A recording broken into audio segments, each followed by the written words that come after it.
Well, there it is. It's over for Danny Jacobs. Over. Let me tell you what happened. It is 10:20 a.m. Eastern Standard Time on TstreeT Controversy with 5U 360. I was watching this through my cable on my PC via capture card, and then my file got corrupted because I fell asleep. And like my computer went to sleep, corrupted the whole file. So anyway, it's actually available on YouTube. Some brave soul decided to upload the fight to YouTube. As you can see, I'm watching it on. Danny Jacobs, I just feel like he's one of those fighters that, even though he's had a great career, he's been in some huge fights, but still I feel like we could have got more out of his career. We could have got more from him. And tonight, it looked like he was fighting in an exhibition. This was a actual fight for, a ranking. This was an official boxing match. And Danny Jacobs just was so slow and old looking, mind you. He's only 37 years old, and 37 years old in this day and age in boxing is not considered old, at least in my opinion. So now I have to think like, damn, like what was he doing during these layoffs? And what was he hoping to accomplish? Because I never want to see him again. And you can't come back from this. And Shane Mosley Jr. is not that good. He's on a nice little streak, of wins, but, no disrespect to him. He's not like a special type of fighter. Danny Jacobs is now 37-5 with 30 KOs. This was his first fight since losing to John Ryder over 2 years ago. What's it, about 27 months ago, give or take? He fought John Ryder in February of 2022. It is July of 20. Let's listen in. The answer is on the lips of Jimmy. He looked like shit. Ladies and gentlemen, after 10 rounds of boxing, we have a unanimous decision. Here are the score totals. Judges at ringside, Tiffany Clinton and Dr. Lou Moret both scored about 99-91. Pat Russell scores the action 100-90. All three in favor of the unanimous decision winner, Shane Mosley Jr. Yes, it was a faded version. Like, damn, like, Danny Jacobs, so as I was saying, he's 37-5 with 30 KOs. Last fight before that. So basically, he's been on two-year layoff, well, for the most part, year and a half of the year. So here's his last three fights. Gabe Rosado, which he went life and death with, won a split decision. That was bad right there. That was in November of 2020. Then February of 2022, lost a split decision to John Ryder. Then he just lost unanimous decision to the 33-year-old Shane Mosley Jr., of course, son of Shane Mosley. Remember, he had that big Canelo fight. This was a big fight at the time.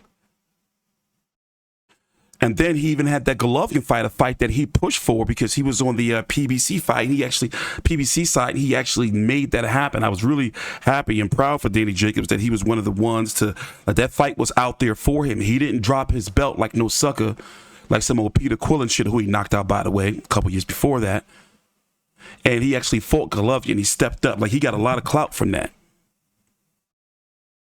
But I just feel like we could have got more, man,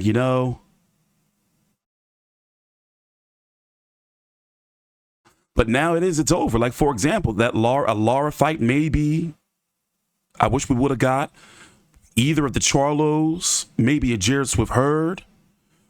But, he did, like I said, he's got I forgot how much he made for the Golovkin fight, or what was posted that he made for the Golovkin fight. But he made good money in this stretch all the way up to Chavez Jr.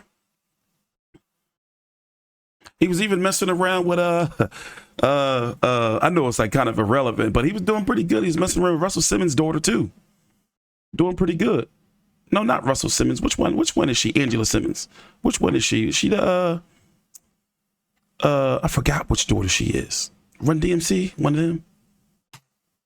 But anyway, looking at Shane Mosley Jr., as you can see here, 22-4 with 12 KOs. Don't get me wrong. He has gotten better over the years. He has.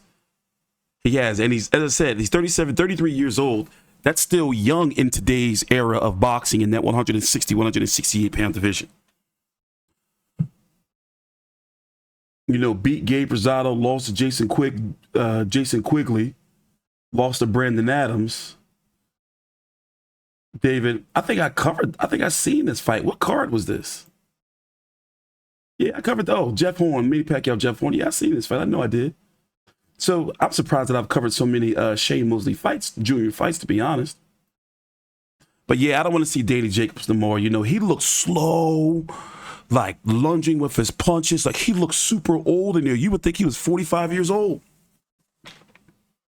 You would think he was 45 years old. I was at this fight, the Danny Jacobs one. Like he was getting tagged up in there. Body shot landed by right here, even body shot landed from Shane. Look how he's missing. You know, but let's be honest. Like, did you ever really see anything really, like? I always consider Danny Jacobs a good fighter, You know, and he was a huge hot prospect before he had the he had a form of cancer, if I'm correct, right? I forgot, it's been so many years, and it was like a ball around a tumor around his spine. But you know, moving on, I seen him like as a good fighter, you know, up there with like a great fighter, but not a great fighter. And I definitely never saw a special fighter. And I like Danny Jacobs, but never saw like a special fighter. And remember, I've been here I started covering Danny Jacobs since fucking HBO. I seen this fight. The Dimitri Pirog fight where he was knocked out in the fight he was winning. You know, like he was a big prospect at this time. And I've covered pretty much all of these fights. Every single one of them. But yeah, Miracle Man, I hope he made enough money because he's cooked. It's, you know, I don't know how you can come back from that. I don't know how you can say, yeah, it was just a bad night. This was a really bad night. Look how he used to look. Look how explosive he was. Daniel Jacobs all over Kid Chocolate. Daniel Jacobs. He was explosive. It is what it is, man. Sad state of affairs. I'm TstreeT Controversy with 5U 360. Shane Mosley Jr. You know what? I forgot to look at the rankings. Where are you at, Shane Mosley Jr.? I think he's ranked at 160, isn't he? Even though this fight took place at 168. There he is. He's ranked number 4 by the WBA, number 5 by the WBC, number 7 by the IBF, and by the WBO, number 4. So he's ranked by all 4 sanctioning bodies in the top 7, at least, at 160. And he fought Danny Jacobs for the money at 168. By the way, this is on undercard of Nate Diaz and Jorge Masvidal. So that's what this is. They fought for the BMF belt in UFC. It was about 3 years ago. With that being said, thanks for watching. Please subscribe.